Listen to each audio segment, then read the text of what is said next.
If you've ever wondered what path you're on, if you're on a path to be a future millionaire, then this is the episode for you that's going to go through a lot of interesting points, not only on that saving versus spending conversation to have with your spouse, but a quick calculation that you could do to give yourself some clarity on what direction you may already be heading in. And who knows, it might be a direction already on the way to being a millionaire.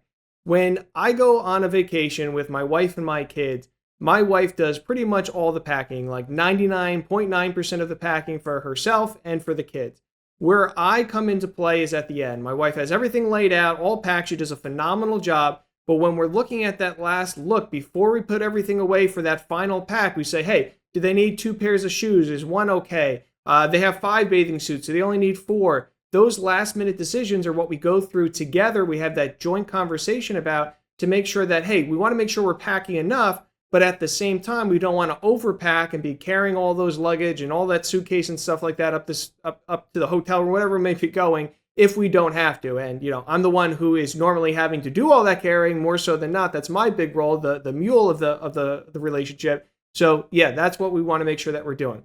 It's very similar when you're looking at your finances and you're having that conversation with your spouse. But now it's not about what to pack or not pack. The conversation is more so on what to spend versus what to save. Because we want to make sure that we are saving enough for sure, but at the same time, we don't want to be over saving to the point where we might be missing out on experience or living type events today. So if I knew, for example, that I was already on a great track financially, it would free me up mentally maybe to take an extra trip to Disney World or make an extra improvement on the home or something like that. Something that might give me more enjoyment today. Going to an extra play every month, whatever it may be, having additional clarity financially on what direction you're heading. Hey, I may already be saving a really good amount. Then if that is true, you can maybe have those conversations with your spouse to find the right balance that works for, again, you guys enjoying life versus saving what you actually need. Now, the easiest way to do that is just looking at your savings rate to say like,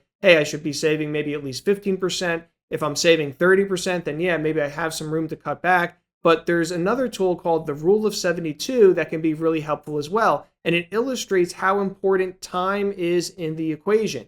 So for example, let's say I gave you 2 different people that you could be, 2 different situations that you could grab onto. One would be a 60-year-old that has $1 million in their investments versus a 30-year-old that has $150,000 in their investments.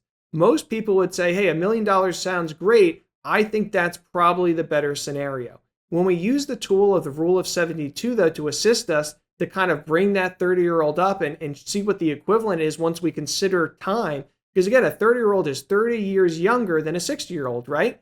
So the Rule of 72 says, if you divide 72 by whatever assumed growth rate you're going to have, in this case, we're going to use 7%, you get to see how long it would take for your money to double. So 72 divided by 7 is roughly 10. So it's saying every 10 years, if we're assuming a 7% interest rate, every 10 years, that account is going to double. And the great thing about doubling is every subsequent double is larger because it's growing on itself. So again, starting with that 30-year-old, $150,000 doubles between 30 and 40. So now it's $300,000.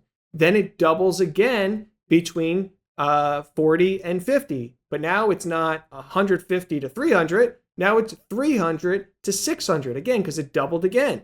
Now that last double is the largest. It's the most powerful from 50 to 60. Now that $600,000 doubles again, it's 1.2 million. So now if I asked you again, would you rather be a 30-year-old with 150,000 or a 60-year-old with $1 million?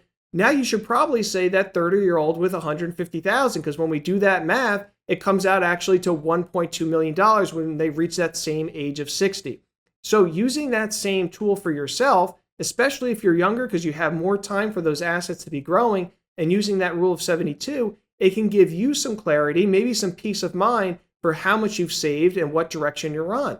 Because if you combine those 2 pieces together, hey, I'm saving 15, 20%, and hey, what I already have saved is on track for, let's say, $1 million or something like that. Once we use that Rule of 72 to kind of break it out, it gives you much more clarity, maybe much more peace of mind in making those decisions today when you have that conversation with your spouse. Hey, do you think we could do a little bit more of this vacation? Or hey, can we do a little bit more of this trip? Or hey, can we go out to see that play or do a little bit more of a renovation? as long as you're first accounting for paying yourself first and making sure you have that clarity that you are on a right track, then that gives you that flexibility to do some of those other things, because we want to make sure that you're enjoying life too. We don't want to just get into like a box checking mode where it's, do I have some life insurance? Yeah. Am I saving something? Yeah. Am I using my 401k? Yeah. But you don't really get peace of mind from that, because you're really just checking boxes and it doesn't give you the clarity that step 2 does.